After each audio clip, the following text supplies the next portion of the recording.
चेहरे को बेदाग करने के लिए चेहरे के ऊपर कई बार आपने देखा होगा अलग अलग तरह के शेड से या छोटे छोटे से दाने से या दाग से या चेहरे का जो ऊपर नीचे कलर होता है उसको ठीक करने के लिए बहुत बढ़िया नुस्खा दे रहा हूँ। एक आलू लें, उसको छील लें, जैसे कद्दूकस करते हैं या मूली को कसते हैं या अदरक का रस निकालते वक्त उसको कद्दूकस करते हैं, उस तरह से उसको कद्दूकस कर लें एक आलू को, पूरे आलू को, और उसको लेकर चेहरे पर अच्छे से रगड़ रगड़ के जैसे अच्छे से स्क्रबिंग करते हैं 10-15 मिनट तक उसकी स्क्रबिंग करें और उसके बाद उसको 10 मिनट तक छोड़ दें और मुंह धो दें। रोज इसे दिन में 2 बार करना शुरू कर दें। चेहरे के जितने दाग धब्बे, जो छाइयाँ, जो चेहरे का स्किन जो है एक दूसरे से मैच नहीं कर रही, कहीं रंग गोरा है, कहीं थोड़ा से शेड्स पड़ते हैं या दाग धब्बे से हैं या चेहरा खिला हुआ या नहीं है, या के चेहरे के ऊपर जो झुर्रियाँ जल्दी आ रही हैं, चेहरा साफ नहीं रहता, चेहरा जो है क्लीन दिखता नहीं है, चेहरा चमकदार नहीं है या चेहरे पे रौनक नहीं है, वो सारी चीज़ें ठीक होना शुरू हो जाएगी। चेहरा एक सार मुलायम खूबसूरत, आप कहोगे कि कमाल हो गया, इस आलू ने वो कमाल कर दिया जो दुनिया के बड़े बड़े स्क्रब नहीं कर पाए। आज हम बात करेंगे एक ऐसी दवा की जो भगवान ने हमें फ्री में दी है और हर किसी को दी है, लेकिन लोगों को उसकी कदर नहीं पता। वो दवा क्या है? वो दवा है आपके मुंह की लार। ये लार बड़ी कीमती है, लोग इसे समझते नहीं। लोग क्या करते हैं, इसको फेंक देते हैं। कई बार तो मैंने देखा कई लोग जो गुटखा खाते हैं, पान खाते हैं, तंबाकू खाते हैं, वो लोग थोड़ी थोड़ी देर में थूकते रहते हैं और बाद में फिर कहते हैं स्वामी जी हमारे ना पेट में बहुत प्रॉब्लम रहती है, हाजमा सही नहीं रहता, गैस बनती है, कब्ज रहती है, बवासीर होगी, पेट अंदर से खराब रहता है, मुंह से बदबू आती है, समझ नहीं आता क्या करें। उनको ये पता ही नहीं तुम ये कीमती लार जो अपनी थूक के रास्ते बाहर फेंके जा रहे हो, ये सारी प्रॉब्लम इस वजह से है। अगर सिर्फ तुम इसे फेंकना बंद कर दो और ये जो बाहर की ये फालतू की चीज़ें खा रहे हो इनको खाना बंद कर दो, तो तुम्हारा हाजमा इतना बढ़िया हो जाएगा कि तुम्हें किसी दवा की ज़रूरत नहीं पड़ेगी, बिन दवाइयों के तुम ठीक हो जाओगे। ये बड़ी कीमती चीज़ है। सबसे पहला काम है ये मुंह की कैविटी को, मुंह के अंदर जो बैक्टीरिया हैं उनको साफ कर देती है। इसमें एंटीबायोटिक, एंटीसेप्टिक गुण होते हैं, इसमें मिनरल्स होते हैं, ये बड़ी कीमती है। इसमें बहुत सारे ऐसे तत्व हैं जो जख्मों तक को ठीक कर देते हैं। जैसे मान लो आपको लगता है कि मेरी आंखों के नीचे काले घेरे हैं, आप इस पर रोज सुबह उठते थोड़ी सी लार लो और इसको नीचे लगाना शुरू कर दो, लगातार कुछ दिन करो, आप देखोगे सारे काले घेरे खत्म हो जाएंगे। अगर आंखों की रोशनी कम है या आंखों से दिखाई कम दे रहा है, आंखों में धुंधला दिख रहा है, या आपको लगता है आंखों में कीचड़ सा आता है, आंखों में जो है कंजक्टिवाइटिस है, आंखें लाल हैं या आंखों में गीद सी जमा होती है या आंखों में से पानी बार बार आता है, आप सुबह उठते ही सबसे पहले निहार मुंह, बासी मुंह, थोड़ी सी लार लें और जैसे काजल लगाते हैं ऐसे लगाना शुरू कर दें, सारी चीज़ें ठीक होने लग जाएंगी। और अगर लगातार इसे कोई करे तो यहाँ तक कि लोगों के चश्मे उतर जाते हैं। और जो स्वस्थ आदमी चाहता है कि उसको आंखों की रोशनी में कभी कमी ना आए, सुबह उठ के बस ये लार को लगा लिया करें, आंखों की रोशनी कभी कम नहीं होगी। ये मुहासों के लिए बहुत बढ़िया है। अगर आप इसको थोड़ा सा लें और मुहासों पे लगा लें, जहाँ जहाँ मुहासे हैं, रोज इसको लगाना शुरू कर दें, आप देखोगे किसी दवाई को लगाने की ज़रूरत नहीं, इसी से मुहासे ठीक हो जाएंगे। अगर किसी को एक्जिमा हो गया हो, एलर्जी हो गई हो, कहीं पर भी कोई आपको लगता है दाद खाज खुजली हो गई है, वहाँ पर थोड़ी सी लार लें, वहाँ पर लगाना शुरू कर दें, रोज़ दिन में 3-4 बार लगाएं, परमात्मा ने चाहा तो आपका एक्जिमा गायब हो जाएगा। आप कहोगे स्वामी जी कमाल हो गया, ये तो आपने फ्री की दवाई दे दी जो बहुत सारी चीज़ों को ठीक करे जा रही है। अगर देखो आपने कभी बचपन में आपने देखा हो कहीं कट लग जाता था तो माँ क्या कहती थी, मुंह में उंगली डाल ले, चूस ले, खून बंद हो जाएगा। खून तो बंद हो गई, जख्म भी ठीक होगा। आप बताओ मुंह में उंगली डाल के चूसने पे जब आप बचपन में चूस लेते थे खून बंद होता था या नहीं होता था? और बाद में वो जख्म का निशान तक गायब हो जाता था, नहीं हो जाता था? जख्म धीरे धीरे रिपेयर हो जाता था या नहीं हो जाता था? आप देखो जानवरों को देखो, उनके कहीं चोट लग जाए वो चाटना शुरू कर देते हैं, क्योंकि उनको पता है ये कीमती दवा है, इसे फेंकना नहीं है। लेकिन इंसान इसकी कदर नहीं करता, वो गुटखा तंबाकू खा के फेंके जाता है। या कुछ लोग तो वैसे ही थूक को फेंकते रहते हैं, मैंने देखा, बिना किसी बात के थूक फेंकते रहते हैं। तो उनको ये नहीं पता कि वो अपने शरीर में इस कीमती दवा को नष्ट कर रहे हैं, उसे खराब कर रहे हैं। ये भोजन को पचाने की दवा है, इसके अंदर बहुत सारे एंजाइम्स हैं, ये आपका मोटापा तक कम कर सकती है। आप कहोगे कि स्वामी जी हम तो लार फेंकते नहीं, हमारा तो फिर भी मोटापा है, हमारा मोटापा कैसे दूर हो सकता है, और लार तो मैं फेंकता नहीं तो फिर मेरा मोटापा कैसे बढ़ गया। आप भोजन गलत तरीके से खा रहे हो। अगर आप भोजन को 32 बार से लेके 40 बार तक चबा कर खाएं तो आपकी लार उसमें पूरी तरह से मिक्स हो जाएगी, और वो भोजन आपने खाया नहीं, पिया, क्योंकि अब वो पानी की तरह भोजन बन जाएगा। तो अगर आप ऐसे करके भोजन खाना शुरू कर दें कि 32 से 40 बार चबा चबा कर भोजन करना शुरू कर दें, तो आप देखोगे आपके मुंह की लार मिक्स होने की वजह से वो भोजन का एक कण भी ऐसा नहीं होगा जो आपको पचेगा नहीं, और आपका मोटापा बढ़ेगा नहीं। और अगर बढ़ा हुआ मोटापा भी है वो भी कम होना शुरू हो जाएगा। आप इसे आजमा कर देख लेना। ये पेट को साफ करने की सबसे बढ़िया दवाई है। आप बाजार से चूरन लेते हो या बाजारी दवाइयाँ खाते हो, गोलियाँ खाते हो कि पेट साफ हो जाए। आप सुबह उठते सबसे पहले पानी पिएं, कोई ब्रश नहीं करना, कोई आपने दातुन नहीं करनी, कोई मंजन नहीं करना। पहले जो सुबह की बासी लार है उसको घोल घोल के मुंह में ऐसे पानी एक घूंट पिया, मुंह चलाया अच्छे से और लार को पिया। आप, ये आपके मुंह का रस है, ये आपके पेट को पूरी तरह से साफ कर देगा, आपका पेट दुरुस्त हो जाएगा। ये आपके दांतों में जमने वाला जो कीड़ा लग जाता है, कैविटी लगती है, या दांतों में जो बैक्टीरिया होते हैं, या दांतों में जो बारीक भोजन के कण फंसे हुए होते हैं जो कि वहाँ पर धीरे धीरे बैक्टीरिया उत्पन्न कर सकते हैं, उनको पूरी तरह से साफ करती है, आपके दांतों की सुरक्षा की गारंटी लेती है ये। तो इसे कीमती चीज़ को वेस्ट मत करो, ये बहुत से गुण भरे हुए हैं। आप अगर अपनी लार को वेस्ट नहीं करेंगे तो आप अपने स्वास्थ्य को वेस्ट नहीं करेंगे।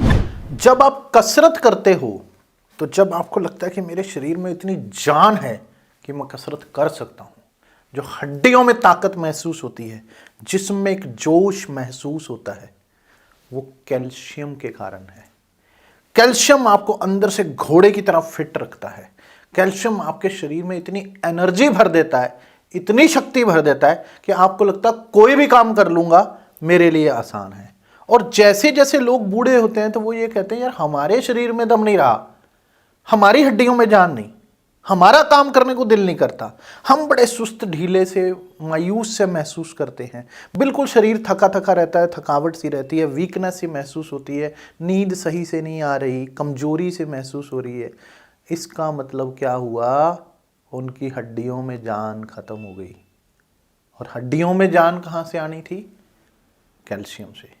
तभी आपने देखा होगा कि बूढ़े होने के बाद हमारे दांत भी झड़ जाते हैं, क्योंकि सबसे ज़्यादा कैल्शियम हमारे दांतों में और हड्डियों में सिर्फ दो ही जगह पर तो होता है।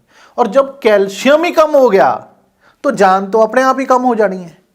और 30-35 साल के बाद बॉडी में ऑटोमेटिकली ही कैल्शियम खत्म होना शुरू हो जाता है, धीरे धीरे धीरे धीरे धीरे धीरे धीरे धीरे कम ही होता जाता है। और कैल्शियम हमारी बॉडी प्रोड्यूस नहीं करती, खुद नहीं बनाती, हमारा सोर्स बाहर से ही है। बाहर से ही हमें कैल्शियम की पूर्ति करनी पड़ती है। तो बाहर से कैल्शियम की पूर्ति करनी है तो लोगों के पास सिर्फ दो ही सोर्स हैं कि दूध पियो या अंडे लो। अब दूध अंडे आदमी पिए भी तो कब तक पिए? या कुछ लोग तो अंडे खाते ही नहीं, या दूध भी पीते हैं तो कहते हैं जी कोलेस्ट्रॉल बढ़ जाता है क्योंकि दूध जानवरों से आता है। तो फिर वेजिटेरियन सोर्स सबसे तेजी से हमारे अंदर कैल्शियम बढ़ जाए, हमारी बुढ़ापे तक हड्डियां काम सही करें, हमारी कमर में दर्द ना हो, शरीर थका थका ना रहे, हमारे शरीर की प्रोडक्टिविटी बढ़े, हमारे शरीर में स्पर्म्स काउंट बढ़े, हमारा जो हार्ट है वो मजबूत रहे, हमारे शरीर की क्षमता बढ़े, हमारी मसल पावर मजबूत हो, हमारा जो जिस्म है वो टाइट रहे, बदन में एक एनर्जी गर्मी बनी रहे, तो फिर हम ऐसा क्या वेजिटेरियन सोर्स ले सकते हैं जिससे कभी जिंदगी में कैल्शियम की कमी आए ही ना? तो उसके लिए सबसे बढ़िया चीज ये है कि 1 चम्मच तिल लो और 1 चम्मच उसमें गुड़ को चूरा करके मिला लो। दोनों को एक एक चम्मच, मतलब 2 चम्मच हो गया, 1 चम्मच तिल और 1 चम्मच गुड़, दोनों को आप अच्छे से चबा चबा के पानी बना दो। इतना चबाना है कि पानी बना देना है। उसको सुबह शाम खाना शुरू कर दो। जिंदगी में कभी भी आपको कैल्शियम की कमी नहीं आएगी। ऐसे जिस्म टाइट रहेगा।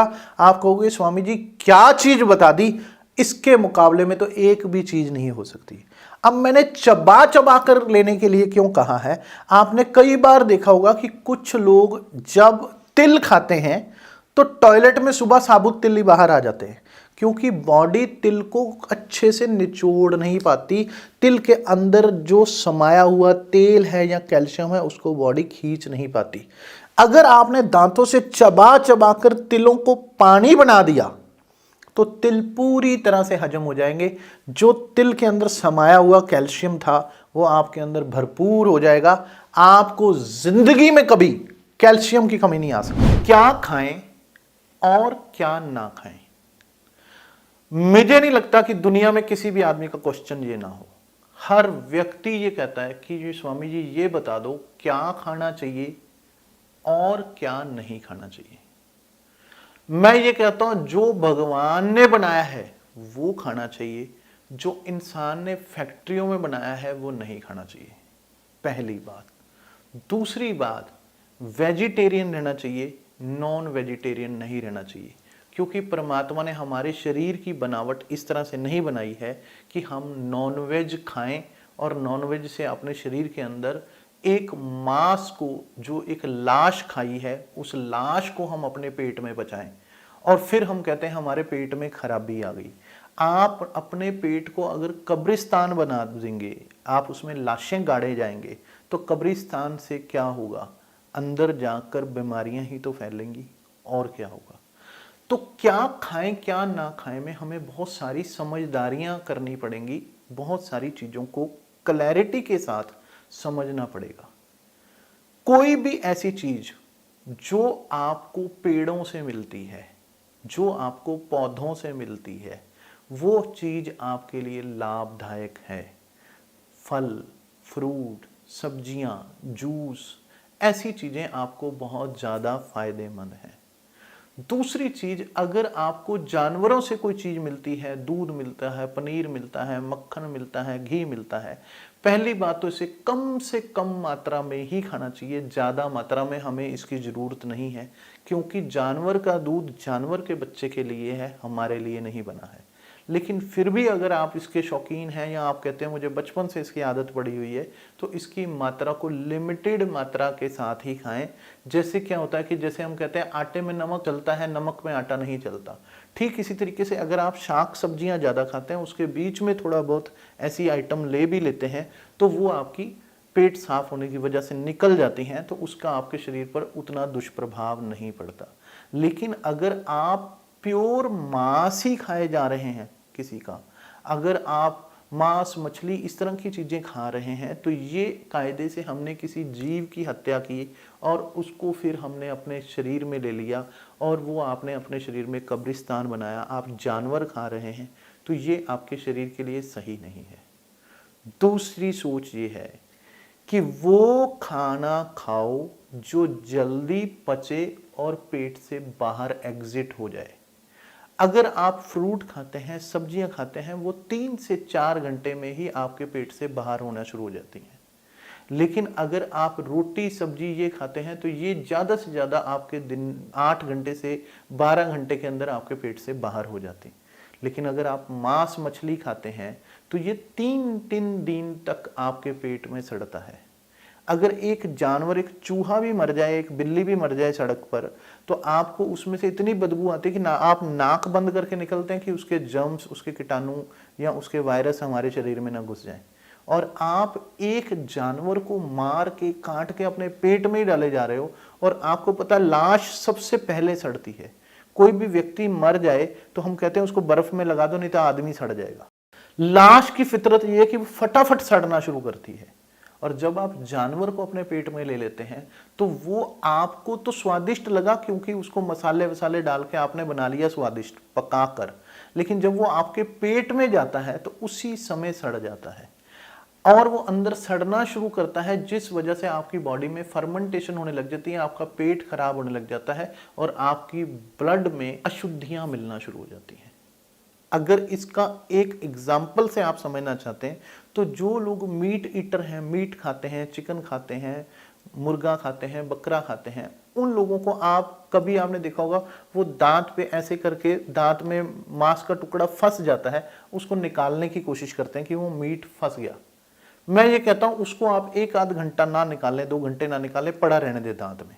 उसके बाद उसको निकाल कर स्मेल करके देखें, आपको ऐसी स्मेल आएगी जैसे कि आपको टॉयलेट में ऐसी स्मेल आती। इतनी गंदी स्मेल आएगी, आप कहोगे कि ओहो ये तो दांत में सड़ गया, इतनी बदबू, दांत के अंदर ही सड़ गया ये। और आपका मसूड़ा फूल जाएगा, वहां से खून निकलने लग जाएगा, दर्द होने लग जाएगा। तो इसका मतलब वो खुद तो सड़ा, आपके मसूड़े को भी सड़ाना शुरू कर दिया। तो ये आपको लाइव एग्जांपल से बात को कि आपको क्लैरिटी आ जाए, आप इसको करके देख लेना, आपको समझ आ जाएगी कि मांस आपकी बॉडी में कितनी जल्दी सड़ता है। दूसरी बात, मेरे पास कुछ लोग आते हैं, वो कहते हैं स्वामी जी डायबिटीज हो गई, क्या खा लूं, जोड़ों में दर्द होने लग गया है, क्या खा लूं, शरीर में शक्ति आ जाए, क्या खा लूं, जवानी आ जाए, क्या खा लूं, ये रोग हो गया, क्या खा लूं, माइग्रेन रहता है, क्या खा लूं, कमर में दर्द है, क्या खा लूं, गर्दन में दर्द है, क्या खा लूं, कंधों में प्रॉब्लम है, क्या खा लूं, गैस बनती है, क्या खा लिया करूं जो गैस ना बना करे, क्या करूं कि पेट साफ हो जाया करूं, क्या खा लिया करूं जो मेरा पेट साफ हो जाया करे। मैं कहता हूं सब चीज खा लूं खा लूं खा लूं खा लूं पे जाए जा रहा हो, क्या छोड़ूं ये सोच लो कि क्या छोड़ दूं जो ये चीजें ना हो। ये खा लूं, इसके लिए पेट साफ नहीं हो रहा, पेट साफ के लिए कुछ खा लेता हूं, फिर हाजमा ठीक है, हाजमा के लिए कुछ खा लेता हूं, डायबिटीज होगी, डायबिटीज के लिए खा लेता हूं, और जोड़ दर्द होगी तो जोड़ दर्द के लिए कुछ खा लेता हूं। हर चीज के लिए सिर्फ खाने खाने की ही सोचते हो, कभी छोड़ने की भी सोच लो कि क्या छोड़ दूं ठीक हो जाएगा। मैं ऐसी क्या गलती कर रहा हूं जिसको छोड़ दूं, मैं ऐसी क्या चीज खा रहा हूं जिससे मेरी डायबिटीज बढ़ रही है, जिसको मैं खाना बंद कर दूं। मैं ऐसा क्या कर रहा हूं जिससे मेरे जोड़ों में दर्द हो रहा है, मैं उसको बंद कर दूं कि मेरे जोड़ों में दर्द ना हो। मैं ऐसा क्या खा रहा हूं जो मेरे ब्लड में अशुद्धियां बढ़ रही हैं, मैं वो ना खाऊं जिससे अशुद्धियां ना बढ़े। मैं ऐसा क्या खा रहा हूं जिससे मेरे अंग खराब हो रहे हैं, वो अंग खराब ना हो।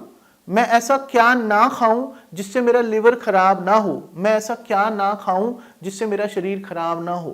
कभी उपवास की भी बात कर लिया करो, कभी ये भी सोच लिया करो कि कभी शरीर को रेस्ट भी देना है। कितने बजे तक खा लो कि उसके बाद रात को 11 बजे भी खा के, और ऐसे खा के और उसी समय ऐसे बेड पे लेट जाते हैं कि अभी बस पेट फूल गया, अब यहीं सो जाऊं, अपने आप हजम होता रहेगा। पेट है कि फैक्ट्री है? एक उम्र तक आपको खाना खाना ज्यादा जरूरी है जिससे कि आप जवान हो जाएं, आपके शरीर को उतना खाना लगे और आपका शरीर बन जाए। क्योंकि जब आप पैदा हुए थे तब तो 2.5 किलो के, 3 किलो के, 3.25 किलो के पैदा हुए थे ज्यादा से ज्यादा। और आज अगर आप 70 किलो, 80 किलो, 90 किलो के होके घूम रहे हो तो ये भोजन से आपने शरीर बनाया है।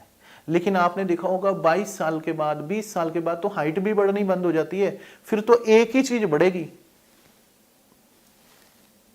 या पेट बढ़ेगा, या इधर मोटे हो जाओगे, या फूल जाएगा शरीर, या शरीर का कुप्पा बन जाएगा।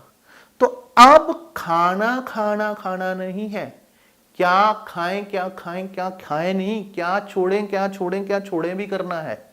तो क्या छोड़ें भी हमें समझना पड़ेगा। समय के साथ आपको भोजन घटाना पड़ेगा, समय के साथ आपको सूर्य अस्त तक खाना खा लेना ही इनफ है, उसके बाद खाना खाने की जरूरत नहीं है। नेचुरल फूड खाने हैं, जो भी नेचुरल सब्जियां हैं वो खाओ, नेचुरल फल हैं वो ज्यादा मात्रा में खाओ। अगर आप आटा चावल गेहूं भी खाते हैं तो उसको कम से कम मात्रा में खाएं, और नॉनवेज तो बिल्कुल भी मत खाएं। और अगर डेयरी प्रोडक्ट भी लेने हैं तो बहुत ही लाइट मात्रा में, कम मात्रा में लेने हैं। अगर आप सिर्फ इन्हीं चीजों को करना शुरू कर देंगे तो आपकी लाइफ बहुत बढ़िया हो जाएगी, बहुत आसान हो जाएगी, शरीर हल्का हो जाएगा, फिटनेस लेवल बढ़ जाएगी, और आप कहोगे स्वामी जी ये क्या चीज बता दी, शरीर पूरी तरह से मेरा दुरुस्त हो गया, अब कोई शरीर में प्रॉब्लम नहीं है। आप क्या खाऊं की वजह से ही परेशान है। क्या छोड़ूं करना शुरू कर दो। जो गलत चीजें आप खा रहे हो, जो फैक्ट्री के बने हुए प्रोडक्ट आप खा रहे हो, फैक्ट्री के बिस्कुट खा लिए, फैक्ट्री का पिज्जा खा लिया, फैक्ट्री के बर्गर खा लिए, जो कि आपको लगता है मशीन मेड हैं, इंसान के बनाए हुए हैं। आप एक बात बताओ, कई लोग कहते हैं हमारे यहाँ बड़ा हाइजीन है, हमारे यहाँ तो मशीन से प्रोडक्ट बनता है, इंसान का हाथ भी नहीं लगा। तो इंसान का हाथ नहीं लगा या उसको आपने मशीन से बना दिया तो वो अमृत हो गया। जहर को आप ऐसे करो, दस्ताना पहन के खा लो, तो जहर जहर का काम नहीं करेगा। आप ऐसी हाइजीन क्वालिटी में मत जाएं, आप नेचुरल क्वालिटी में जाएं। हाथ लगेगा, किसान जब अन्न उगाएगा तो उसमें हाथ भी लगेगा, उसको तोड़ेगा तब भी हाथ लगेगा। जब आपकी माँ, आपकी बहन, आपकी पत्नी घर में खाना बनाएगी तो भी हाथ लगेगा। तो उसमें कौन से जर्म्स और कीटाणु घुस गए? कुछ नहीं। किसी ड्रामे में पड़ने की जरूरत नहीं है। नेचुरल भोजन करना है। फैक्ट्री वाली चीजें जो फैक्ट्री मेड हैं, बिस्कुट है या बंद डब्बों में खाने आते हैं या बंद पैक्ड चीजें आती हैं, चिप्स हैं, बर्गर है, पिज्जा है, इस तरह की चीजें आपको नुकसानदायक हैं। जो आप कोल्ड ड्रिंक पी रहे हो, जो आप ऐसे पेय पदार्थ पी रहे हो जो केमिकलों से भरे हुए हैं, यहाँ तक कि आजकल तो जूस भी डब्बों में पैक होकर आने लग गया। जबकि जूस आधे घंटे में खराब हो जाता है, किसी भी चीज का निकाल लो तो वो 1 साल डब्बे के अंदर जिंदा कैसे रह सकता है? तो उसको प्रिजर्वेटिव से जिंदा रखा गया है, तो वो आपके लिए सही नहीं है। वो प्रिजर्वेटिव आपके शरीर में गलत इफेक्ट कर रहे हैं। फिर आप कहते हैं हाँ जी मेरे को पेशाब ठीक नहीं आता, टॉयलेट ठीक नहीं आती, हाजमा सही नहीं है, पेट खराब है, हड्डियां दर्द करती हैं, जोड़ सही से नहीं चलते, आंखों की रोशनी कमजोर हो रही है, चेहरे की जो स्किन है वो ढलकती जा रही है, झुर्रियां पड़ती जा रही हैं, इलास्टिसिटी कम हो गई, बॉडी साथ नहीं दे रही, सब कुछ खाता हूँ, बढ़िया से बढ़िया खाता हूँ, काजू बादाम पिस्ते सब कुछ खा रहा हूँ, फिर भी शक्ति की कमी है, फिर भी वो नहीं है, फिर भी एनर्जी नहीं है, फिर भी जान नहीं है।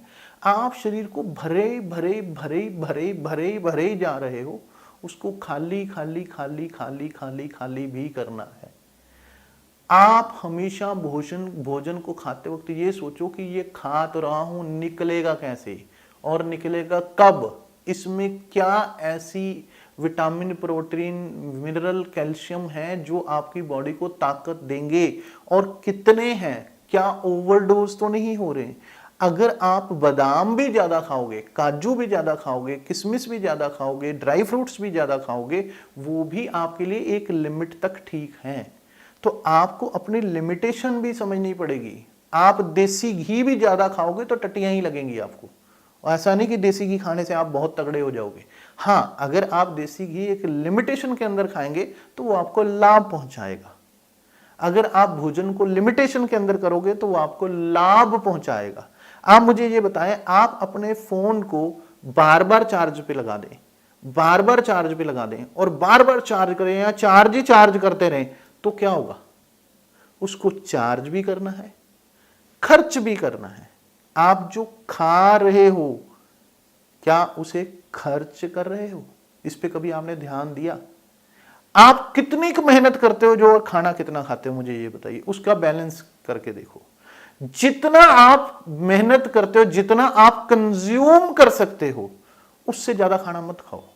और अगर आप उससे ज्यादा खाना खा रहे हो तो फिर आप क्या कर रहे हो? Plus plus plus plus plus plus energy को शरीर में भरी जा रहे हो और फिर वो कभी डायबिटीज के रूप में आपके शरीर में से कुछ ना कुछ फाड़ कर आपके शरीर से निकलेगी, फिर वो मोटापे के रूप में कहीं ना कहीं जाकर आपके वसा के रूप में आपके शरीर में बाहर निकलेगी या वहां जाकर जम जाएगी आपके शरीर में। फिर वो ब्लड प्रेशर की तरह ब्लड हाई करेगी, प्रेशर आपके अंदर बढ़ाएगी, क्योंकि ओवरडोज हो रही है। तो पहले ओवरडोज से बचना है।